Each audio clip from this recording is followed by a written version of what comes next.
जय हिंद। देखिए आज बात करते हैं एपी के बारे में। पिछले वीडियो में हम लोग ने बात की थी एक्सरसाइज 5.1 चैप्टर नंबर 5 के बारे में, एपी के बारे में, है ना। तो अब हम लोग बात करते हैं अर्थमेटिक प्रोग्रेशन के nth टर्म यानी एक्सरसाइज नंबर 5.2 के बारे में, ठीक है। तो मेरा नाम है मृदुल शर्मा, बरकरार रहिए इस वीडियो के साथ। तो चलिए वीडियो शुरू करते हैं। देखो अब हम लोग बात करते हैं चैप्टर नंबर 5 एक्सरसाइज नंबर 5.2, ठीक है। इसका टॉपिक है nth टर्म। तो देखो एपी के nth टर्म को जानने के लिए आपको सबसे पहले एपी के अदर टर्म आपको पहले पता होना चाहिए। जैसे कि प्रीवियस वीडियो में वैसे तो देखो मैंने इंट्रोडक्शन दिया था, जिसका लिंक भी मैं डिस्क्रिप्शन में दे दूंगा। आप लोग इस चीज़ को पहले अच्छे से पढ़ना, इसका फर्स्ट पार्ट देखना, उसके बाद में आपको समझ में आएगा ये अच्छे से, है ना। अब देखो तो ये ए जो होता है ये होता है आपका फर्स्ट टर्म जिसे कहते हैं, है ना। इसे ही A1 भी कहते हैं। फिर सेकंड टर्म हम बात करते हैं, सेकंड टर्म A2, ये A2 होता है। कॉमन डिफरेंस D होता है जिसे हम A2 माइनस A1 कहते हैं। D को ही हम D1 भी कहते हैं, ठीक है ना। ये चीज़ हमने बताई थी। अब हम लोग यहाँ पर बात करेंगे एपी, कोई भी एपी जो होती है उसकी जनरल फॉर्म क्या होती है। जनरल फॉर्म यानी किस फॉर्म में एपी होती है हमारी, है ना, किस फॉर्म में हमारी एपी होती है।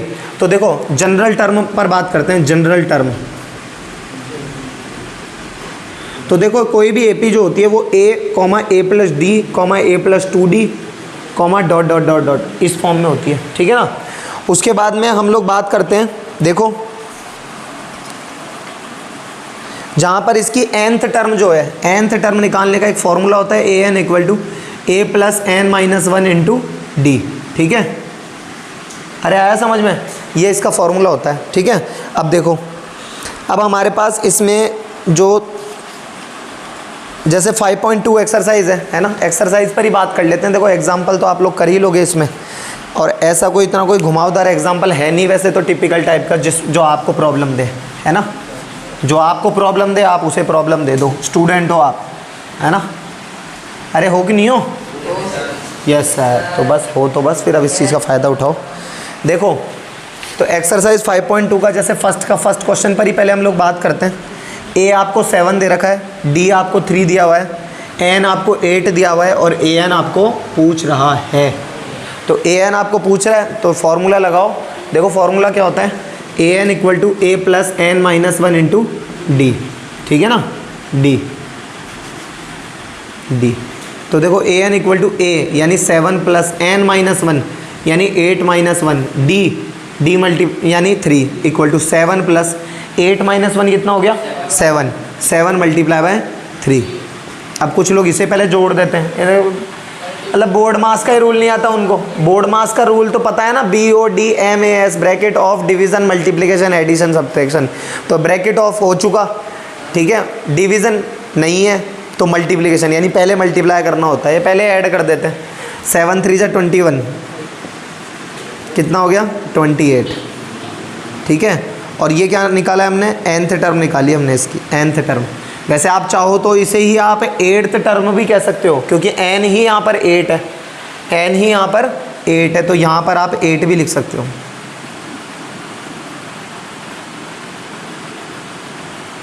क्लियर, डन, ठीक है ना। इस पर ध्यान मत दो, ये कुछ विशेष कारणों से यहाँ पर है, ये है ना। स्वच्छ भारत, अरे पढ़ेगा इंडिया जब भी तो बढ़ेगा इंडिया। देखो अब आगे इधर ए आपको दे रखा है बेटा, इसका 5th क्वेश्चन ही बता देता हूँ। वैसे तो देखो अभी ऐसे कई क्वेश्चन रिपीट होंगे। ए आपको दे रखा है 3.5, डी आपको दिया हुआ है 0, एन आपको दे रखा है 105 और ए एन आपको पूछ रहा है। हमेशा और हमेशा याद रखना एन कभी भी 0 नहीं होगा। अगर एन ही 0 हो जाता है तो इसका मतलब क्या होता है कि एपी की नंबर ऑफ टर्म्स जो है वो 0 हो गई है। नंबर ऑफ टर्म अगर 0 हो जाती है तो वो एपी एग्जिस्ट ही नहीं करती है, वो एपी एग्जिस्ट ही नहीं करती है, ठीक है ना। nth टर्म भले 0 हो सकती है, कोई इशू नहीं है, क्योंकि हो सकता है किसी एपी में, जैसे मान लो आप हर बार 1 लेस करते हुए आ रहे हो, तो जैसे मान लो 5, 3, 2, 1 डॉट डॉट डॉट डॉट, तो जाहिर सी बात है उसमें नेक्स्ट बार में 1 होएगा, तो 1 में से 1 सब्ट्रैक्ट होकर उसकी नेक्स्ट टर्म 0 हो जाएगी। तो एपी की कोई टर्म 0 तो हो सकती है, लेकिन किसी एपी में 0 टर्म हो, 0 टर्म यानी उनकी संख्या 0 कभी भी नहीं हो सकती। अगर एपी में कुछ तो टर्म होगा, अगर मान लो 10 टर्म की एपी है, 5 टर्म की एपी है मान लो, तो कुछ तो टर्म होंगे उसमें। अगर आप उसमें ऐसा कर रहे हो, एपी में n बराबर अगर 0 हो जाता है तो उस एपी की ओवरऑल वैल्यू ही 0 हो जाती है। ठीक है, ये आपको पता होना चाहिए। देखो तो अब हमें इसमें क्या करना है, वही जनरल फार्मूला लगा दो, a N equal to A plus N minus one into d. A n क्या हो गया बेटा, पूछ रहा है ए कितना है 3.5 प्लस एन यानी 105 माइनस 1 और डी कितना है 0। तो देखो इस पूरी 3.5 प्लस 104 मल्टीप्लाई बाय 0, तो 0 इससे मल्टीप्लाई होकर क्या हो जाएगा, क्या हो जाएगा 0। तो 3.5 प्लस 0 क्या हो गया ये 3.5, तो यानी ए और एन क्या है 105, तो यानी 105 नंबर की टर्म कहलाएगी क्या 3.5। आ गई बात समझ में अच्छे से, पक्का। ये इस तरीके से होता है। अब देखो, अब और हम आगे बात करते हैं।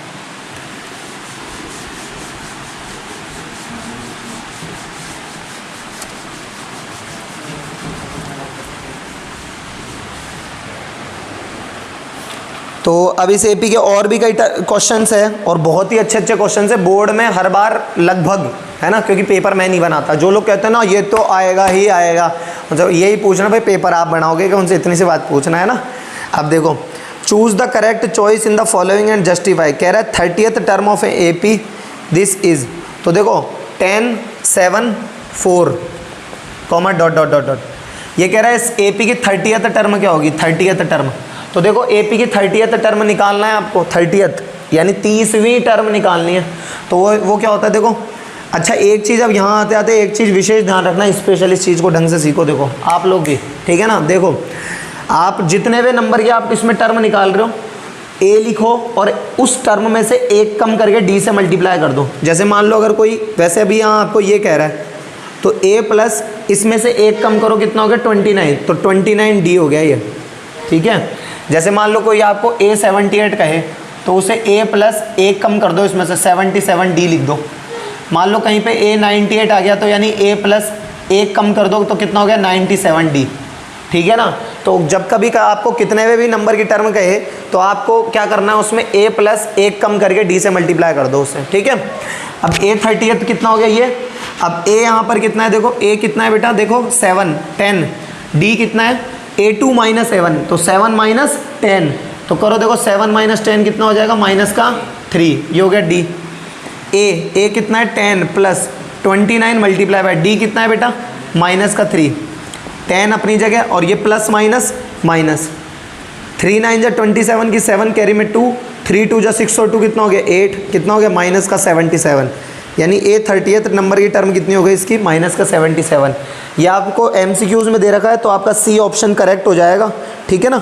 इसी प्रकार का आपका क्वेश्चन नंबर 2 है। अब थोड़ा हम लोग बात कर लेते हैं ब्लॉक वाले क्वेश्चंस पर, ठीक है ना। ब्लॉक वाले क्वेश्चन देखो क्या है इसमें। ब्लॉक का मतलब वो ये पूछ रहा है कि इस जगह पर कौन सा टर्म आएगा, ठीक है। अब देखो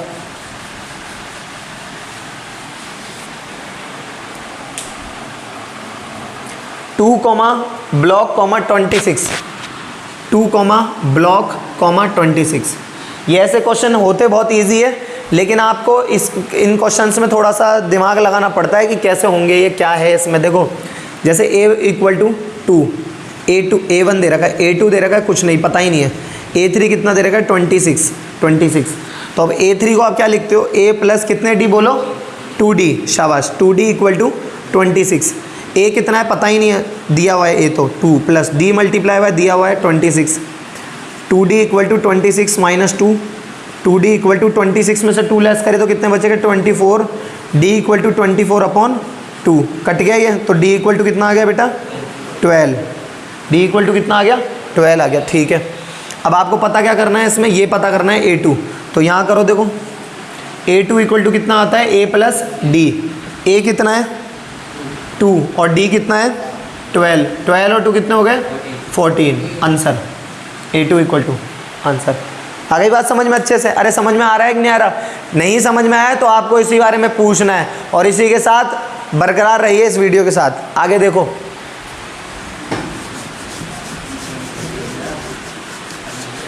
ऐसे ब्लॉक वाले क्वेश्चन आपको करने के लिए आपको कुछ चीज़ों की बेसिक नॉलेज होनी चाहिए कि इस जगह क्या होता है, इस टर्म को क्या कहते हैं। जैसे मान लो अगर कहीं पर 7वें नंबर पर अगर ब्लॉक है तो जाहिर सी बात है आपको वहाँ पर A7 फाइंड करना है। आ गई बात समझ में। इसी प्रकार का और एक क्वेश्चन मैं बात करता हूँ। देखो सेकंड नंबर के क्वेश्चन पर बात की जाए तो अच्छा होगा।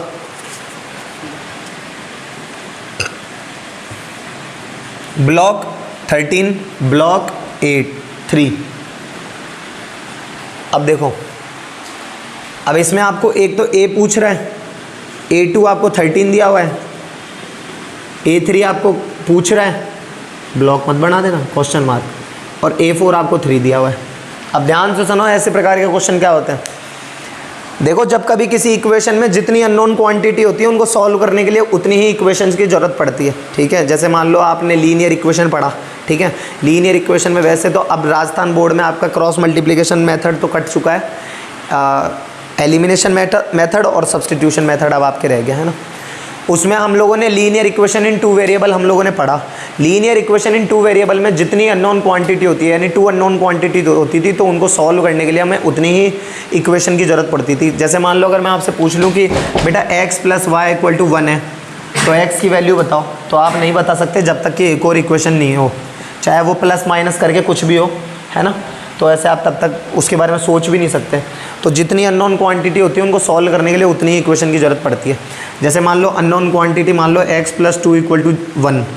अब यहाँ से आप x की वैल्यू निकाल सकते हो क्योंकि इक्वेशन कितनी है 1 और अननोन क्वांटिटी भी कितनी है 1, तो इसलिए तो जितनी अननोन क्वांटिटी होती है उनको सॉल्व करने के लिए उतनी ही इक्वेशन की आवश्यकता होती है, इसमें ज़रूरत होती है, ठीक है। यहाँ पर अननोन क्वांटिटी अब देखा जाए तो आप इनका तो कुछ कर ही नहीं सकते। इनका क्या कर सकते हो आप, ज़्यादा से ज़्यादा इसे a + d = 13 लिख सकते हो और इसे a + 2d = 3d, a + 3d = 3 लिख सकते हो। इक्वेशन नंबर 1, इक्वेशन नंबर 2, इतना लिख सकते हो। अब यहाँ पर आपको एक चीज़ दिखी है कि अननोन क्वांटिटी कितनी है 2 और इक्वेशन भी कितनी है 2। जब अननोन क्वांटिटी 2 हो, इक्वेशन भी 2 दी हो, तो वहाँ पर आंख बंद करो और एलिमिनेशन मेथड या फिर सब्स्टिट्यूशन मेथड में से एक मेथड लगा दो जो कि आपके लिए इजी रहेगा। होने को तो सब्स्टिट्यूशन मेथड भी होता है ना सॉल्व करने के लिए, लेकिन आप इसमें एलिमिनेशन मेथड या फिर सब्स्टिट्यूशन मेथड आप यहाँ लगा सकते हो, इसको सॉल्व कर सकते हो। अब एक चीज़ और सुनो, इस प्रकार के जब जितने किसी वे नंबर की क्वांटिटी कुछ दी, कोई टर्म दिया हुआ हो, किसी और वे नंबर का टर्म कुछ और दिया हुआ हो, ठीक है, फिर से रिपीट कर देता हूँ।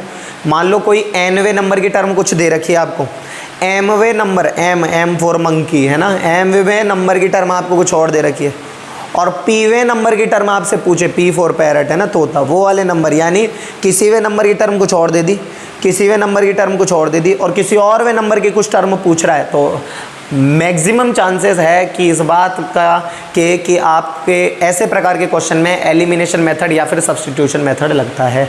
आ गई बात समझ में। जैसे कि यहाँ पर मान लो किसी वे नंबर की टर्म कुछ और दी, किसी और वे नंबर की टर्म कुछ और दी, तो किसी और वे नंबर की टर्म फिर आपसे पूछ रहा है, तो इसमें मैक्सिमम चांसेस में हमेशा एलिमिनेशन मेथड या फिर सब्स्टिट्यूशन मेथड ही लगेगा। लीनियर इक्वेशन बनेगी, लीनियर इक्वेशन में अननोन क्वांटिटी जितनी होती है उनको सॉल्व करने के लिए उतनी ही इक्वेशन की जरूरत पड़ती है, और जब ऐसी कंडीशन आ जाती है तो वहाँ पर हम क्या कर देते हैं, एलिमिनेशन मेथड या फिर सब्स्टिट्यूशन मेथड हम लोग लगाते हैं। इसमें क्या करना पड़ता है, 2 इक्वेशंस दी हुई है, इनमें से वैल्यू निकालने के लिए हमें दोनों इक्वेशन में से एक में से दूसरे इक्वेशन को सब्ट्रैक्ट करना पड़ता है। अगर दोनों में किसी भी एक के वेरिएबल का साइन अगर अलग अलग है, जैसे मान लो अगर यहाँ पर d का अलग होता या मान लो a का यहाँ अलग होता, कोएफिशिएंट इक्वल वाले वेरिएबल, कोएफिशिएंट इक्वल यानी यहाँ दोनों का कोएफिशिएंट 1 1 है के इक्वल वाले वेरिएबल का साइन अगर सेम है तो हमेशा वहाँ कोशिश यही करो कि एडिशन ही ना हो, सब्ट्रैक्शन ही हो जाए। अब जैसे मान लो यहाँ पर ये इक्वल है तो यहाँ सब्ट्रैक्शन होगा, यहाँ लगाओ साइन माइनस का, ये प्लस यहाँ लगाओ माइनस का, ये प्लस यहाँ लगाओ माइनस का। जब आप घटाते हो यानी सब्ट्रैक्ट करते हो तो आपको यहाँ लिखना पड़ता है, क्या लिखना पड़ता है कि सब्ट्रैक्ट इक्वेशन 2 फ्रॉम इक्वेशन 1। तो ये a से a गया, a में से 3d लेस हुआ तो माइनस का 2d इक्वल टू ये कितना हो गया, 13 में से 3 गया तो कितना बचा ये 10, d equal to 10 upon minus का 2, 2 से 10 कट गया तो कितना आ गया माइनस के 5 ये आ गया। तो इसका अब देखो d ये आया गया तो इसकी वैल्यू इक्वेशन नंबर 1 में पुट कर दो, तो यहाँ लिख दो put d equal to minus का 5 इन इक्वेशन 1। इसमें क्या कर देंगे तो क्या होगा, देखो ए प्लस डी की जगह क्या आ गया माइनस का 5, तो यहाँ लिख दो -5 equal to 13, a minus 5 equal to 13, a equal to 13 plus 5, a equal to कितना आ गया 18। सही है, जो a होता है वही a1 होता है। ठीक है, इस इक्वेशन को आप इक्वेशन नंबर 3 नाम दे दो। ठीक है, अब आपको पता क्या करना है, a आ गया, d आ गया, और अब आपसे ये एक देखो a1 तो आ गया। ठीक है, अब a4 a आ गया, a3 कितना होता है बेटा a प्लस 2d, तो a, या फिर आप चाहो तो यहाँ ये भी लिख सकते हो कि put the value of a and d in equation number किस में रखोगे बोलो 2, तो put d value of a and d in equation 3 या 2, तो देखो a कितना है 18 प्लस 3 इंटू डी कितना है माइनस का 5 अच्छा a3 निकालना है ना। देखो a3 इक्वल टू कितना आ गया a प्लस 2d, a कितना है 18 प्लस 2 मल्टीप्लाई बाई d कितना है माइनस का 5, 18 प्लस माइनस माइनस 2 5 10 8, a3 आ गया। इसे इक्वेशन नंबर 3 नाम दे दो, इसे इक्वेशन नंबर 4 नाम। यहाँ क्या लिखना पड़ेगा, यहाँ लिखना पड़ेगा सो इक्वेशन 3 एंड इक्वेशन 4 इज या आर रिक्वायर्ड रिजल्ट,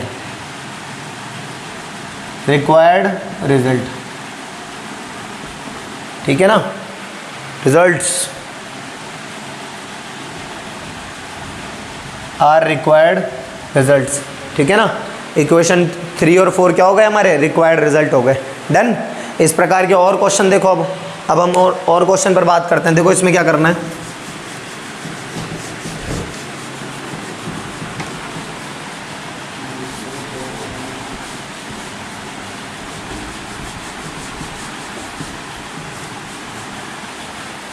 देखो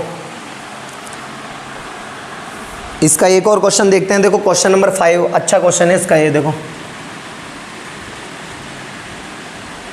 कह रहा है ब्लॉक 38 3 बार ब्लॉक माइनस का 22। सही है, अब इसके लिए क्या करना है देखो।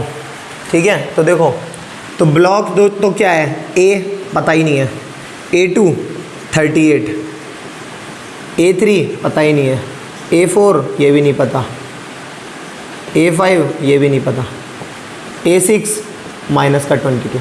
सही है, अब देखो इसमें क्या करना है, a2 को क्या लिख सकते हो a plus D equal to 38।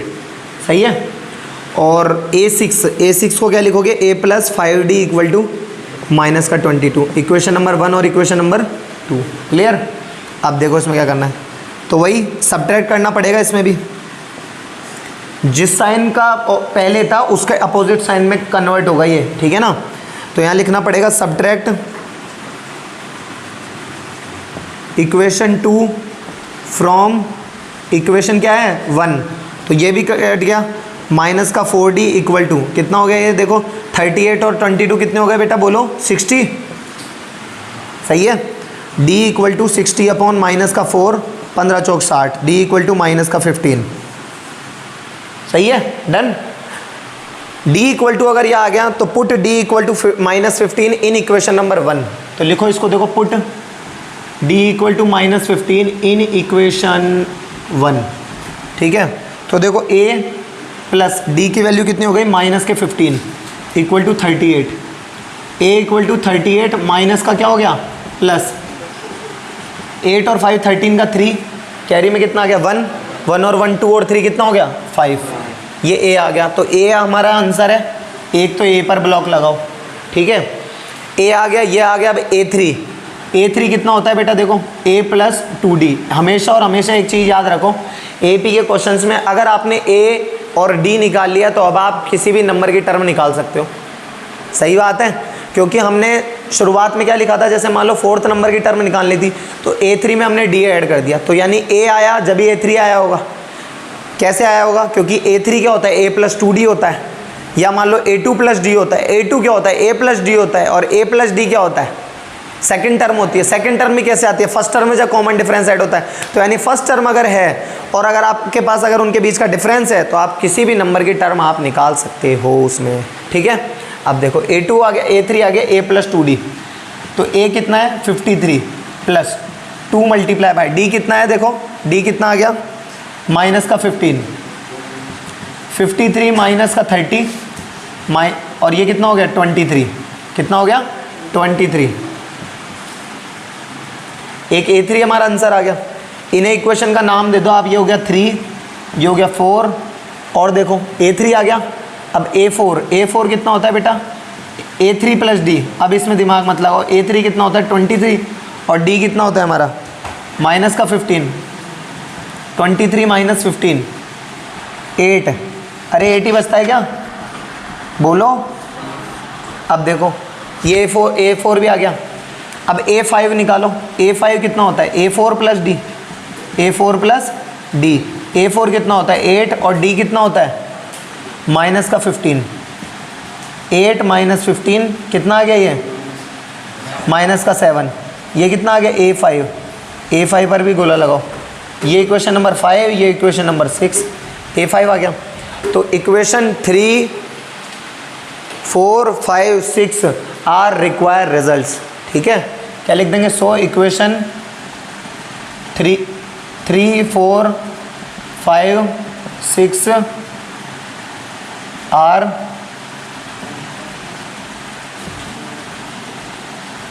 Required results. इतनी बात किसी स्टूडेंट को समझ में नहीं आई हो तो बताओ, पक्का डन।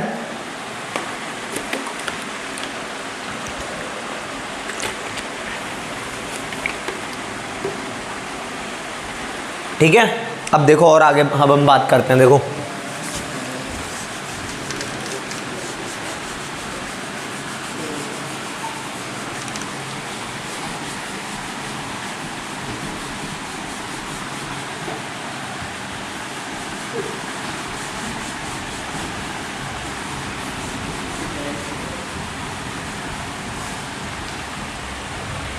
एक बार देख लेते हैं, देखो रिकॉर्डिंग कैसी हो रही है।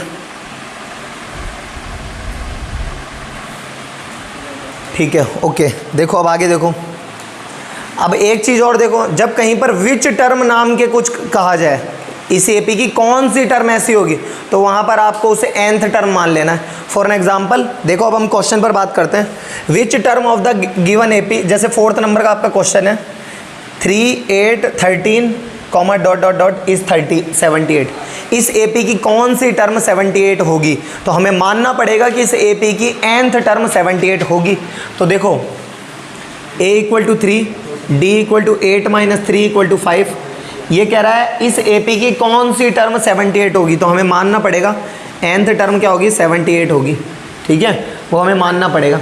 तो अब इसमें देखो, अब देखो इसमें क्या करना पड़ेगा, फॉर्मूला लगाओ कि since an = a + n - 1 × d, 78 = a कितना है 3 + n - 1 × d कितना है 5, 78। अब यहाँ पर ही बच्चे गलती कर जाते हैं, अपॉन में डायरेक्ट 5 भेज देंगे, गलती है।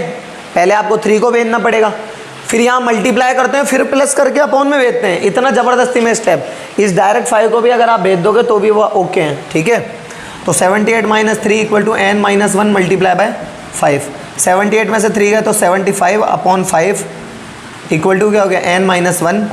ये कितने हो गए 15, 15 + 1 = n, n = 16, n = 16। इस प्रकार के क्वेश्चन आप आगे और हम करते हैं। तो यानी विच टर्म की बात की जाती है तो आपको क्या करना है, उस दी गई टर्म को nth टर्म मान लेना है, an मान लेना है। विच टर्म की जब भी बात करता है तो आप हमेशा और हमेशा उसमें क्या निकालेंगे, n निकालेंगे। आगे बात समझ में अच्छे से। अब देखो और आगे बात करते हैं। देखो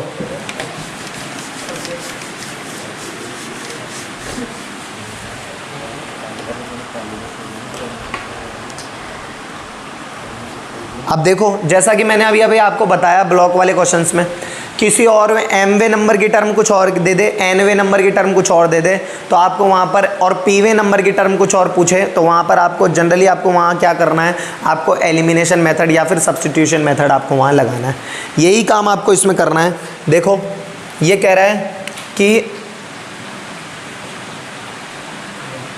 इससे पहले आपको क्वेश्चन नंबर 5 कह रहा है find the number of terms in each of the following AP. Number of term, जैसे देखो एक चीज़ 7 13 19 2 dot dot dot 205, find the number of terms in each of the following. Number of terms पूछ रहा है, तो जाहिर सी बात है वो आपको यहाँ क्या पूछ रहा है, आपसे एन पूछ रहा है। एन अगर आपसे वो यहाँ पूछ रहा है, तो अब आपको क्या करना है, फॉर्मूले में रखोगे एन, ए दे रखा है, डी दे रखा है, तो एन आप निकाल सकते हो। ये क्वेश्चन आप करते हुए आए हो। देखो अब आगे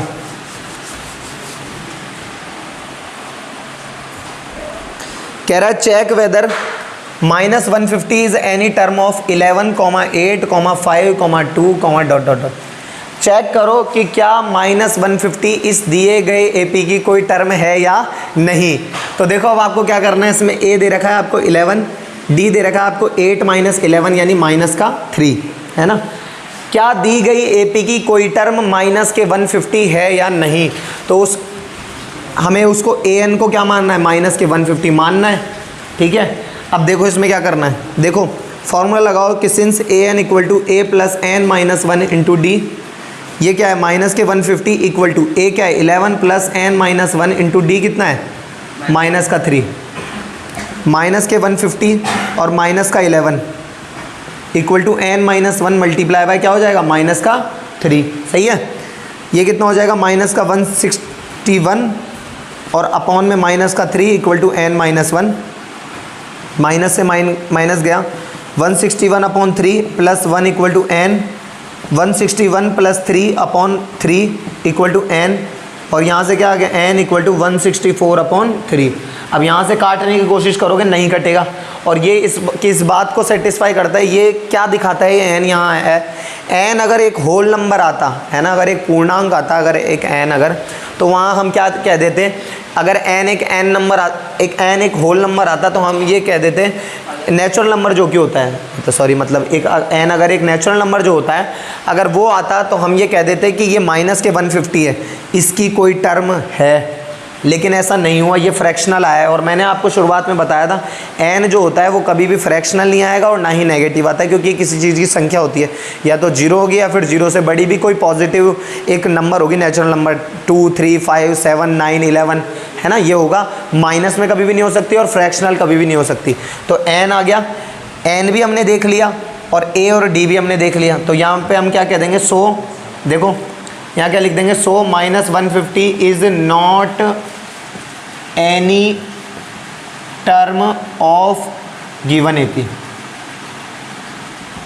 -150 कोई टर्म नहीं है इस दी गई एपी की। आ गई बात समझ में अच्छे से? दोबारा सुन लो, जब कभी कहीं पर nth टर्म करने के लिए कहता है आपको, तो आपको यहाँ पर क्या करना है, आपको यहाँ मानना पड़ेगा कि वो हमारी nth टर्म ही है वो, ठीक है। अब देखो आगे,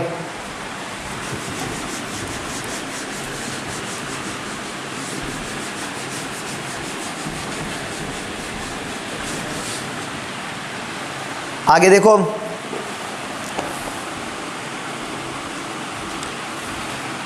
सेवंथ नंबर का क्वेश्चन आपको कह रहा है ये, find the 31st term of N AP whose, जिसकी 11th term is 38, 16th term is 73। तो ये आपको कह रहा है एक इस एपी की आपको 31st टर्म पता करनी है। अब एक चीज़ सोचो, देखो इधर, यहाँ ध्यान से देखो, इधर देखो, इधर ध्यान से, A11 जो है वो कितना हो जाएगा, A प्लस कितने D 10D इक्वल टू 38, और A प्लस कितने D 15D इक्वल टू कितना हो गया 73। तो यानी इसकी सहायता से आप इनको एलिमिनेट करके A और D की वैल्यू निकाल लेंगे, और फिर आपको क्या निकालना है, A31 कितना होता है, A प्लस कितने D 30D, A plus 30D। बस अब यही करना है, ये वही क्वेश्चन है जैसा कि आपने ब्लॉक वाले क्वेश्चंस में किया था। आ गई बात समझ में अच्छे से? अब देखो आगे,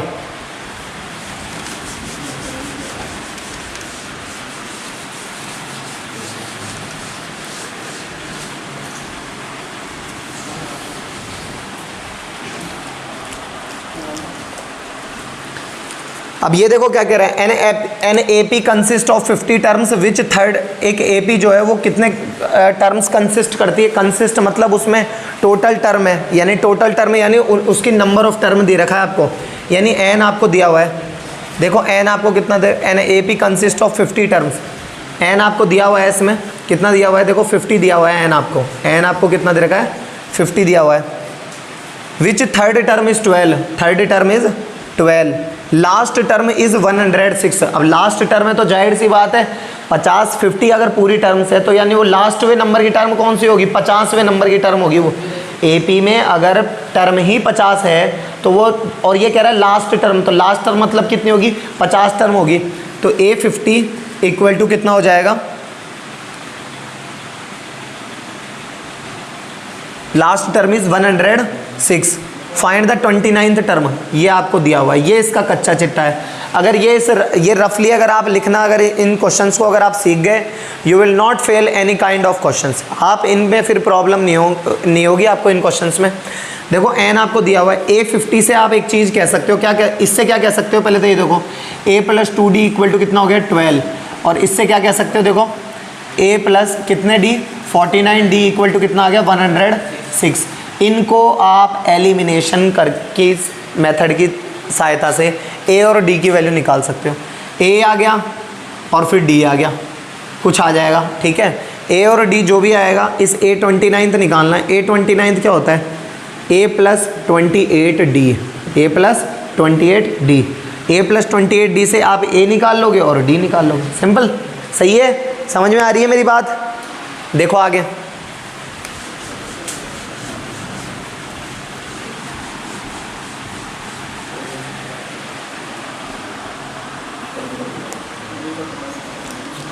अब इसके कुछ सेलेक्टिवली क्वेश्चंस पर हम लोग बात करते हैं। देखो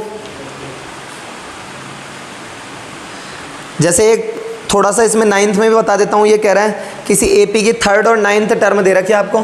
देखो 3rd और 9th टर्म आपको दी हुई है 4 और -8। विच term of AP is 0, which term, इस एपी की कौन सी टर्म 0 होगी। तो जब विच टर्म की बात आती है तो वहाँ पर हमें एन निकालना होता है, यानी जो भी टर्म हमें, जैसे ऊपर वाले में पूछा था कि विच term of the given AP is 78, उसमें हमने ए एन को माना था।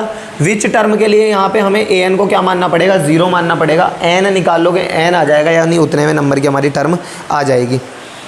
17th टर्म ऑफ, देखो 10th नंबर का क्वेश्चन क्या कह रहा है, देखो ये कह रहा है the 17th term of an AP 11 exceeds का मतलब क्या होता है, ज़्यादा है। It's 10th term by 7, 10th term by 7। Find the common difference, common difference कैसे निकालोगे, देखो ये तो बहुत ईजी है। देखो A + 16D equal to A + 9D + 7।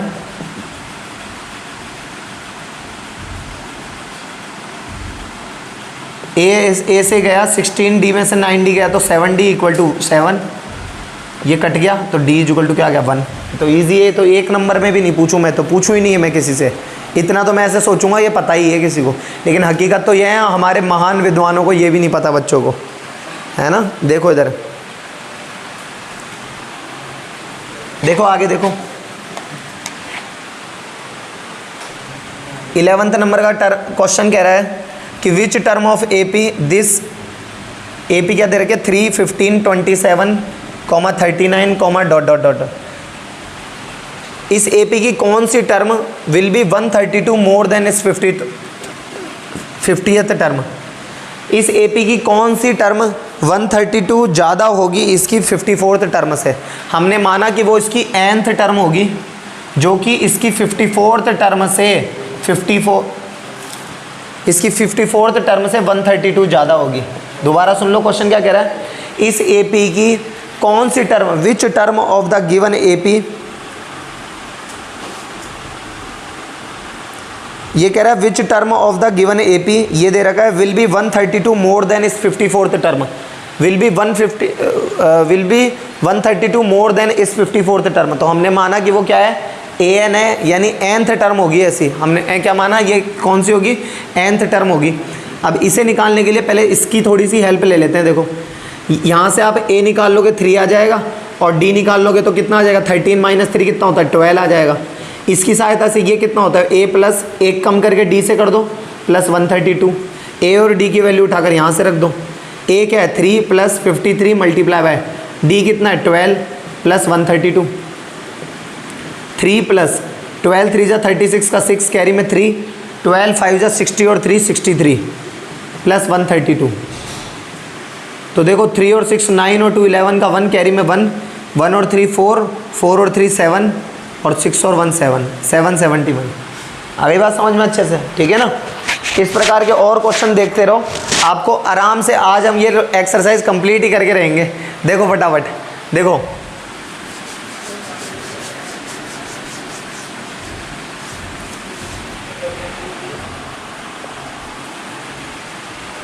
ये और भी अच्छा क्वेश्चन है। देखो ये क्या कह रहा है, ये कह रहा है इस एपी के टू APs have the same common difference. एक एपी है ये और एक एपी है ये, इसका दोनों का सेम कॉमन डिफरेंस है यानी डी, लेकिन सेम कॉमन डिफरेंस ही है तो यानी जो इसकी फर्स्ट टर्म जो होगी उसे स्मॉल ए कह दिया, और या फिर मान लो इसकी है तो इसे कैपिटल ए कह दिया, और इसकी जो फर्स्ट टर्म है, फर्स्ट टर्म जो है वो इसकी कितनी है, स्मॉल ए कह दिया, ठीक है। Have the difference between their 100th term is 100, इनकी 100th टर्म का यानी इसकी 100th टर्म ये होगी और इसकी 100th टर्म ये होगी, इनके बीच का डिफरेंस कितना है 100 है। तो ये कह रहा है what is the difference between their 1000th term, what is the difference between their 1000th term, यानी A1000 माइनस स्मॉल A1000 हमें पता करना है। अगली बात समझ में। तो इसमें देखो ये इसको देखो क्या लिख सकते हैं हम, देखो एक चीज़, इसे क्या लिख सकते हैं हम, capital A plus 99D minus, अंदर माइनस है तो ये हो जाएगा small a plus 99D equal to 100। Capital A plus 99D minus small a minus 99D equal to 100। ये a से a गया, अरे गलत,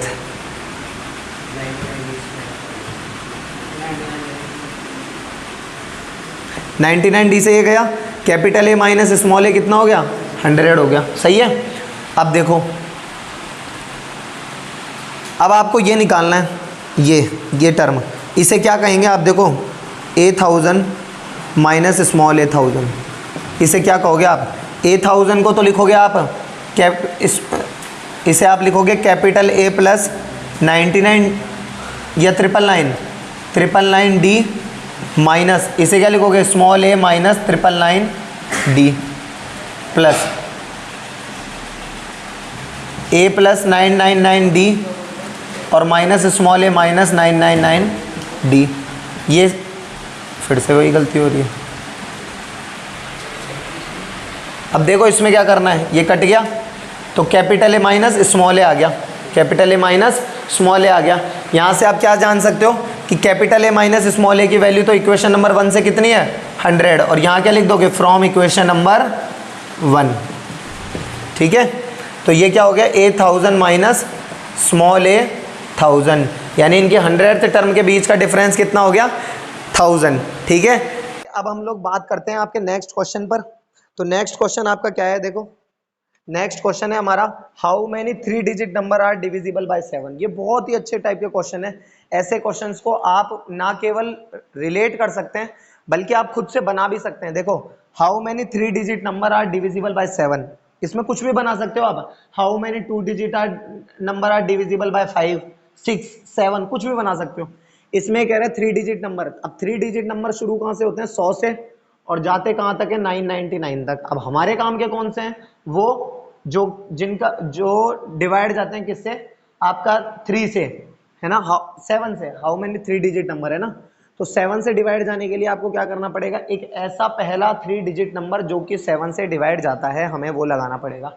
तो ऐसा पहला 3 डिजिट नंबर जो कि 7 से डिवाइड जाता है ये होता है, देखो 100 1 में दोगे नहीं जाएगा, 2 में दोगे 5 में देना पड़ेगा, फिर 112 में देना पड़ेगा, डॉट डॉट डॉट, ये हो जाएगा आपका 990 मे बी 4 करके। देखो देखो एक बार इसमें चेक करो, देखो 7 1 जा 7, 3 बचा 35, 7 5 जा 35, ठीक है। 7 1 जा 7, 4 बचा 42, 7 6 जा 42, ये भी सही है। इसमें देखो 7 1 जा 7, 2 बचा 29, 7 4 जा 28, 1 बचा 14 हो गया, तो ये कितना हो 7 2 जा 14। क्लियर। अब देखो हाउ मैनी हाउ यानी कितने कितने यानी एन। तो देखो ए हमें दिया हुआ है 105, डी हमें निकालना है 112 माइनस 105, डी बराबर कितना आ गया 7। ये ए एन हमें दिया हुआ है 994, तो अब हमें निकालना क्या है एन, एन निकालना है। तो देखो एन के लिए क्या करेंगे, a n is equal to A plus N minus 1 into d. 994 equal to a कितना है 105 plus N minus 1 into d कितना है 7, कितना है 7। तो 994 minus 105 equal to N minus 1 multiply by 7। Clear. अब देखो 14 में से 5 गया तो 9, यहाँ बचा 8, 8 में से 0 गया तो 8, 9 में से 1 गया तो 8 अपॉन में 7 इक्वल टू एन माइनस 1। 7 से काट दो, 7 1 जा 7, 1 बचा 18 हो गया, 7 2 जा 14, 4 बचा 49, 7 7 जा 49 plus 1 equal to N, N is equal to का क्या हो गया 128 आंसर। आ गई बात समझ में अच्छे से। देखो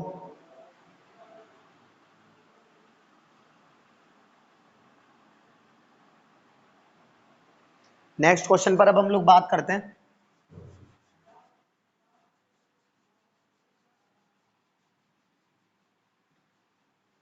एक बार रिकॉर्डिंग चेक कर लेते हैं क्या है।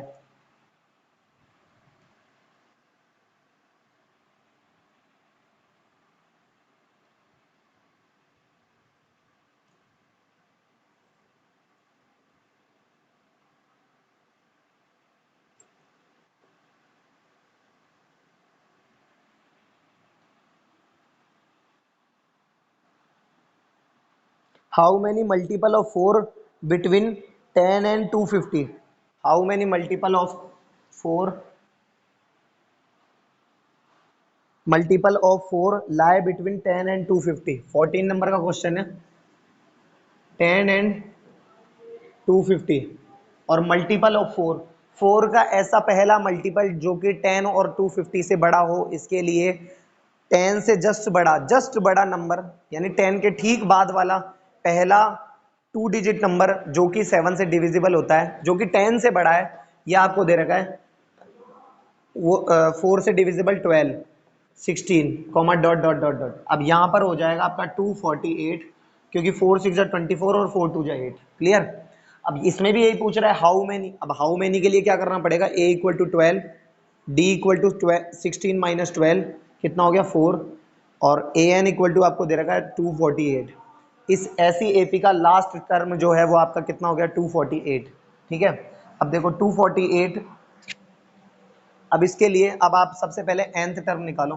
तो देखो nth टर्म होता है आपका a plus N minus 1 multiply by D. 248 equal to क्या हो जाएगा 12 plus N minus 1 multiply by D कितना है आपका 4।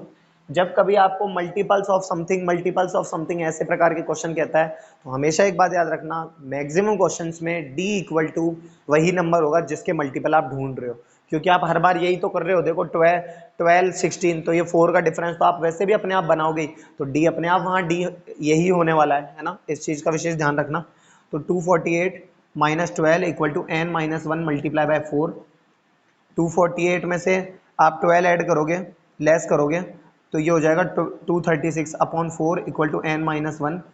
ये 4 5 जा 20, 3 बचा 36, 4 9 जा 36 plus 1 equal to N, N equal to कितना आ गया 60, एन इक्वल टू क्या आ गया आपका 60। ठीक है। अब आगे देखो, for what value of N, देखो ये क्या क्वेश्चन है, देखो for what value of N are the nth term of 63, 65, 67, dot dot dot और 3, 10, 17, डॉट डॉट डॉट।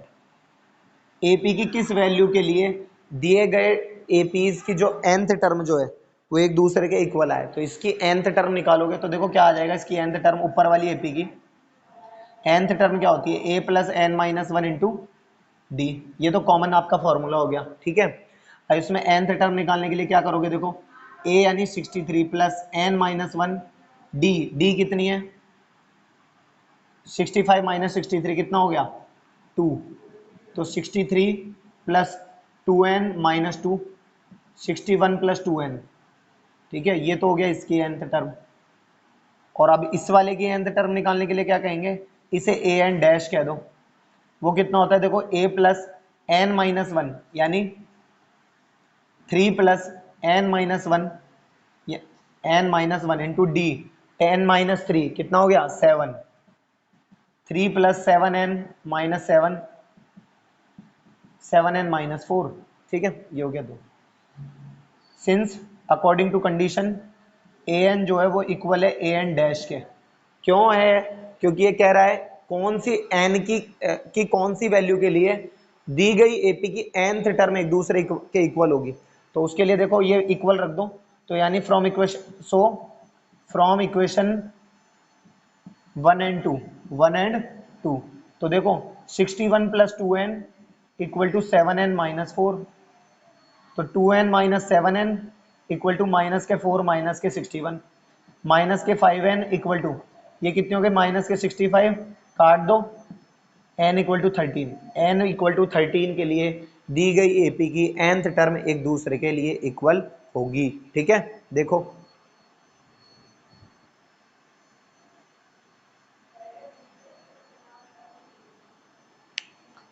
अब आगे अब हम लोग बात करते हैं, देखो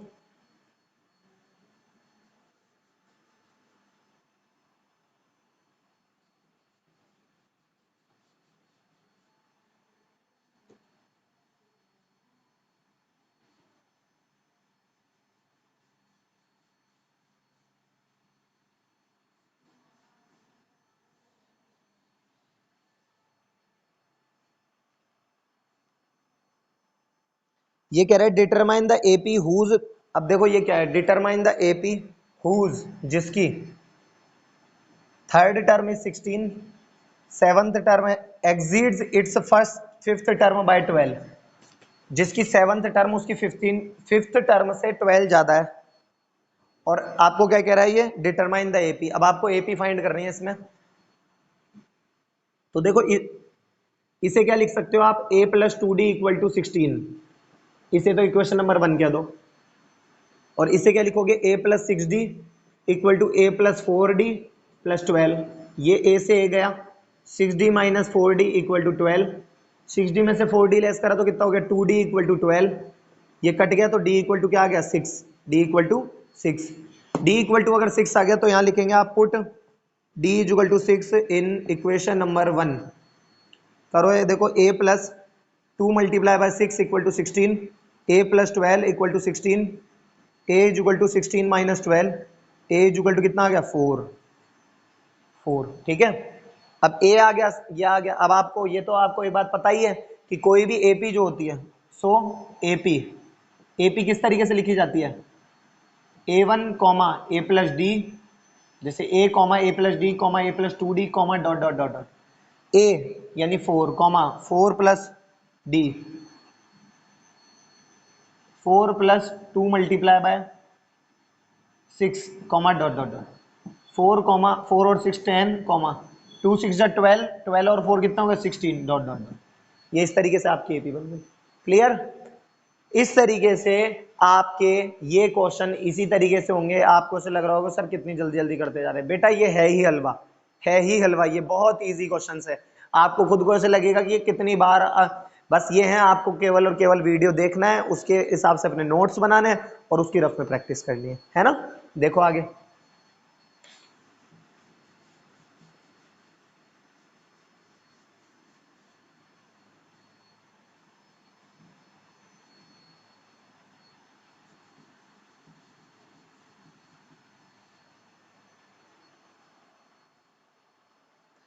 ये कह रहा है find the 20th term from the last. बहुत इंपॉर्टेंट क्वेश्चन है, देखो क्या है ये 17th नंबर का।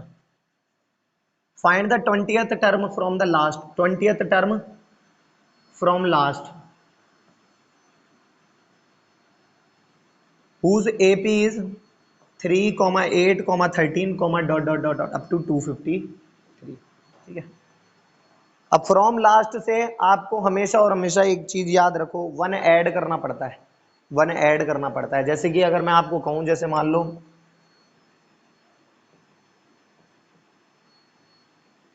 1 2 3 4 5, पीछे से जो दूसरे नंबर पर होगा, है ना, पीछे से जो दूसरे नंबर पर होगा वो आगे से चौथे नंबर पर है मान लो।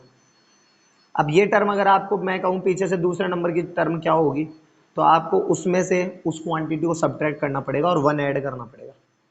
जैसे कि आपको 5 में से पहले 4 लेस कर दो तो जैसे 5 में से ये 1 इधर आए, आप 2 इधर आए, तो कितना 2 लेस कर दिया तो कितना बचा 3, और उसमें 1 जोड़ दो तो कितना आ गया 4। तो यानी पीछे से सेकंड नंबर की टर्म क्या होगी 4। इसको ऐसे नहीं तो ऐसे समझो, देखो सबसे पहले ए आपको दिया हुआ है 33, डी अब आप निकालेंगे 8 माइनस 3 इक्वल टू क्या हो गया 5, ए एन इक्वल टू आपको दे रखा है 253, तो फिर वही a N equal to A plus N minus 1 into d, तो 253 equal to 3 plus N minus 1, d कितना हो गया आपका 5, 253 minus 3 equal to N minus 1 multiply by 5, 250 upon 5 equal to N minus 1, cut गया हो गया 25, 5 5 जो 25 plus 1 equal to N, N equal to क्या आ गया 51। यानी जो जो पीछे से 20वें नंबर की टर्म है वो आगे से ऐसी एपी में जो टर्म है वो कितना है 51 टर्म है, ठीक है 51 टर्म है। अब आपको 20th टर्म फ्रॉम लास्ट निकालना है, 20th टर्म फ्रॉम लास्ट, ठीक है। इसके लिए आप 51 यानी नंबर ऑफ टर्म में से आपको जिसवें नंबर की आपको टर्म निकालनी है ना, उसको आप क्या करोगे सब्ट्रैक्ट करोगे,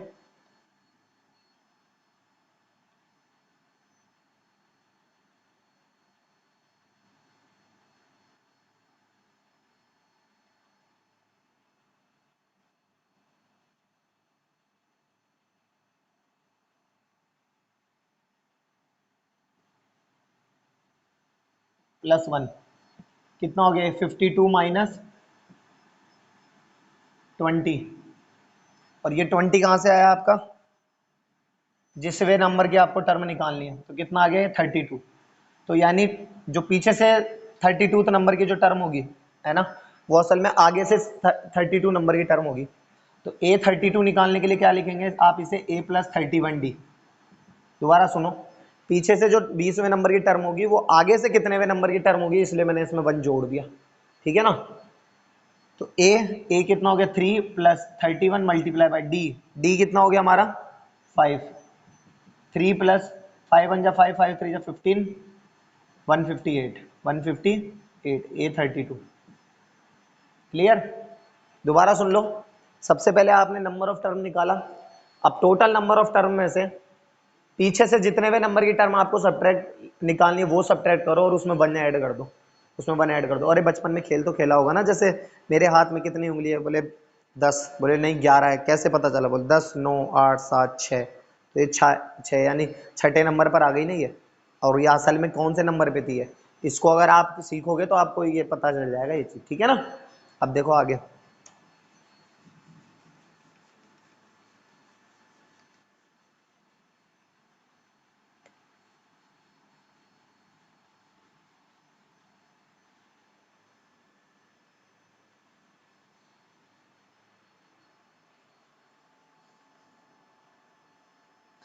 ये देखो ये क्वेश्चन क्या कह रहा है, ये कह रहा है the sum of 4th and 8th term. अब ये क्या कर रहा है, अभी तक इसने ये किसी भी नंबर की टर्म कुछ और, किसी भी नंबर की टर्म कुछ और कोई और भी नंबर की टर्म ये पूछ रहता था।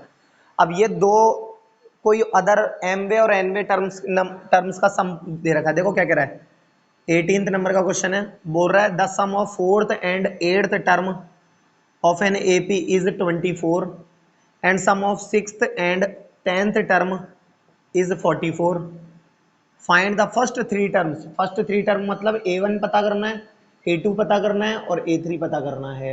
आगे बात समझ में, देखो इसमें क्या करना है, तो इससे क्या लिखोगे, देखो A plus 3D plus A plus 7D equal to कितना हो गया 24, 2A plus 10D equal to 24, 2 common ले लो, A plus 5D equal to 24, A plus 5D equal to 24 upon 2 कितना आ गया 12, A plus 5D equal to कितना आ गया 12। ये तो हो गई इक्वेशन नंबर 1, ठीक है। या फिर आप इन्हें 1 और 2 नाम देके, इसे आप 3 नाम देके ये एरो यहाँ से हटा के और आप यहाँ लिख देना फ्रॉम इक्वेशन 1, ठीक है, क्लियर। अब देखो, अब यहाँ लिखो फ्रॉम इक्वेशन 2, फ्रॉम इक्वेशन 2, तो ये कितना हो गया a प्लस 5d प्लस ये कितना हो गया a plus 9d equal to 44, 2a plus 14d equal to 44, इसमें से 2 कॉमन लोगे तो ये हो जाएगा a plus 7d equal to 22, इसे नाम दे दो इक्वेशन नंबर 4। और इसके बाद तो आप जानते ही हो, देखो इधर a plus 5d equal to ये अलग है ना, a plus 5d equal to तो हो गया आपका 12 और a plus 7d equal to क्या हो गया आपका 22, इसे इक्वेशन नंबर 3 और इसे इक्वेशन नंबर 4 नाम दे दो, क्लियर। अब फिर वही minus minus minus subtract equation 4 from equation 3, ये कट गया, माइनस का 2d इक्वल टू माइनस का 10, d इक्वल टू कितना आ गया 5, put d is equal to 5 in equation 3, a plus 5 multiply by d की वैल्यू भी 5 equal to 12, a plus 10 equal to 12, a equal to 12 minus 10, a equal to कितना आ गया 2, a आ गया d आ गया, तो first 3 term, so first 3 terms a1 equal to 2, a2 equal to a plus d, वो कितना आ गया 2 प्लस 5, वो कितना आ गया 7, a3 इक्वल टू क्या हो गया a plus 2d, 2 plus 2 multiply by D कितना है 5, 2 5 से 10 और 2 कितना आ गया 12, तो a3 आ गया, ये तो a3 आ गया, ये a1 आ गया और ये a2 है ही सही, this implies that a2 equal to कितना आ गया 7, तो a2 आ गया, a1 आ गया, a3 आ गया, तो फर्स्ट 3 टर्म्स आ गए इस तरीके से। दोबारा सुन लो, अलग अलग नंबर की टर्म्स का सम आपको दिया हुआ था, तो उससे आपने इसको a प्लस 3d इसे a प्लस 7d और 24 लिख के एक ही हो गया, इसमें से 2 कॉमन लोगे तो ये आ गया, अपॉन में 2 भेजा ये आ गया। अब सेकंड वाली इक्वेशन से a प्लस 5d इनको सॉल्व करा तो ये आ गया, इसमें से 2 कॉमन लेना मतलब डिवाइड लगाना, पता है बात आपको, दोनों इक्वेशन से लोगे तो आपका एलिमिनेशन मेथड से a और d की वैल्यू फाइंड कर ली और ये आपके फर्स्ट 3 टर्म हो गए। अगली बात समझ में, देखो इसको,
अब देखो और एक 2 क्वेश्चन है, देखो क्या है, कह रहा है Subba Rao started in 1995 at annual salary 5000 rupees, शुरुआत की उसने 5000 रुपीज से, हर साल वो अपनी सैलरी में इंक्रीजमेंट मिला उसे 200 रुपीज का, यानी इस बार अब वो कितने रुपए सेव करेगा, इतने, उसके अगली बार इतने, डॉट डॉट डॉट, ये कह रहे कौन से साल में उसका अमाउंट जो है वो 7000 रुपीज पहुंच जाएगा, यानी यहां आपको लिख देना है 7000। तो पहले तो ये पता करना पड़ेगा कि कौन से साल, और 1995 में उसने काम शुरू किया था, तो पहले तो हमें ये पता करना पड़ेगा कि वो कितने साल तक उसने सेव किया होगा, कितने साल तक, और फिर अगर हमें वो पता पड़ गया तो फिर कौन से नंबर के साल पे इतना अमाउंट हो जाएगा हम वो पता कर लेंगे, यानी ये क्वांटिटी कौन से नंबर की टर्म है, अगर हमें ये पता चल गया तो हम सॉल्व कर सकते हैं इसको। देखो a इक्वल टू आ गया आपका 5000, d आपका आ गया 5200 माइनस 5000 इक्वल टू 200, वो जो है nth टर्म है वो हो गया आपका 7000, ठीक है। तो वही since A n is equal to A plus N minus one into d, 7000 equal to 5000 plus N minus one into d कितना है 200, 7000 minus 5000 equal to N minus one multiply by 200, ये कितना हो गया 2000 upon 200 equal to N minus one, ये गया 10 बार, plus 1 equal to n equal to 11, यानी उसने 11 साल तक सेविंग की होगी। अब 11 साल तक सेविंग अगर की होगी तो जरा ए 11वें नंबर की टर्म क्या होगी, उसे क्या लिखेंगे ए प्लस 10d।